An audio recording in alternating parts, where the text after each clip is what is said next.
وبركاته. الحمد لله وكفى وسلام على عباده الذين اصطفى. أما بعد، فأعوذ بالله من الشيطان الرجيم. بسم الله الرحمن الرحيم.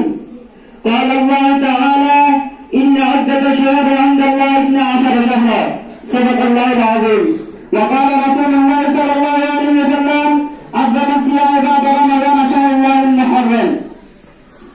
অধ্যকার Masjidia university Islamia Nazira মঞ্চ কর্তৃক আয়োজিত আজকের এই পবিত্র আশুরা সেমিনারের সম্মানিত সভাপতি ও বিজ্ঞ অফিসার মন্ডলী এবং দূর দূরান্ত থেকে আগত এলএম বিভাগের ছাত্র ভাইরা, আমার পক্ষ থেকে সবাইকে জানাই আন্তরিক শুভেচ্ছা ও মোবারকবাদ। প্রিয় উপস্থিতি, আজকে আমার আলোচ্য বিষয় সম্পর্কে আপনারা সবাই অবগত আছেন, আর তা হলো আশুরার ইতিহাসের ফজিলত। আমরা নির্ধারিত আলোচ্য বিষয়ের উপর সংক্ষিপ্ত আলোচনা করে জানবো ইনশাআল্লাহ। আরবি পঞ্জিকার প্রথম মাস মুহররম। মুহররম শব্দটি আরবি, এর অর্থ হলো সম্মানিত। ইসলামের ইতিহাসে এই মাসের অনেক এই মাসের সাথে অনেক স্মৃতি জড়িয়ে আছে।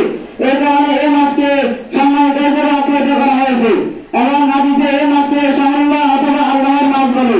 আসলে মানে কারবালার দিবস নয়। দেশের ঘরে মুসলমানদের দ্বারা হাজি মুরগি প্রথম সালের নাম মুহররম।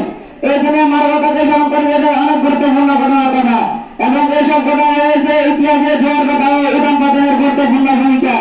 আমাদের সমাজে অনেকের ধারণা আশুরা মানে কারবালা, বরং আশুরা দিবসে কারবালার ঘটনা সংঘটিত হওয়ায় বরং আশুরা দিবসে সংঘটিত বহু ঘটনার একটি ঘটনা কারবালা, এতে কোনো ভুল নাই। কিন্তু কারবালার দুটো ঘটনা একমাত্র আশুরা নয়। এই দিনটির তাৎপর্য পৃথিবীর সূচনা হতে চলে আসছে, কারণ ঐতিহাসিক ধারাবাহিকতা নবী সাল্লাল্লাহু আলাইহি ওয়াসাল্লামের জামানায় আশুরা পালিত হতো। কিন্তু কারবালার ঘটনা তখন সংঘটিত হয়নি। কাজে কারবালার ঐতিহাসিক ঘটনা আশুরার মর্যাদা ও তাৎপর্য সৃষ্টি হয়নি। এই দিনটি তাৎপর্য পৃথিবীর সূচনা হতে চলে আসছে। হাদিসের আলোকে আশুরার সূচনা। হযরত আবু হুরায়রা রাদিয়াল্লাহু তাআলা আনহু বলেন, নবী সাল্লাল্লাহু আলাইহি ওয়াসাল্লাম কিছু ইহুদিকে দেখলেন তারা আশুরা দিবসে রোজা পালন করছে। তিনি জিজ্ঞাসা করলেন, এটি কিসের রোজা? তারা বললেন, এটি এই যে আল্লাহ তাআলা মুসা আলাইহিস সালাম ও বনী ইসরাঈল সম্প্রদায়কে সমুদ্রে ডুবে মারা হাতে উদ্ধার করেছেন, ফেরাউনকে ডুবিয়ে মেরেছেন। আর এই দিন দুই পর্বতে নূহ আলাইহিস সালামের জাহাজ গিয়েছিল।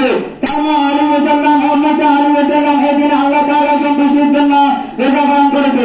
রাসূলুল্লাহ সাল্লাল্লাহু আলাইহি ওয়াসাল্লাম বলেন, আমি মুসা আলাইহিস সালামের অনুসরণের বেশি উপযুক্ত এবং এই দিবসে রোজার বেশি হকদার। তিনি তার সাহাবাদেরকে রোজা পালন নির্দেশ দান করেন। আশুরা দিন রোজার ফজিলত। রাসূলুল্লাহ সাল্লাল্লাহু আলাইহি ওয়াসাল্লাম বলেন, তোমরা আশুরা দিনে রোজা পালন করো এবং নিজের থেকে ব্যতিক্রম করো। রাসূলুল্লাহ সাল্লাল্লাহু আলাইহি ওয়াসাল্লাম বলেন, আশুরার রোজার ব্যাপারে আল্লাহ তাআলার নিকট আমি আশাবাদী যে আল্লাহ তাআলা এক দেশের পূর্বের গুনাহ মাফ করে দিবেন। আশুরা রোজা রাখার পদ্ধতি। রাসূলুল্লাহ সাল্লাল্লাহু আলাইহি ওয়াসাল্লাম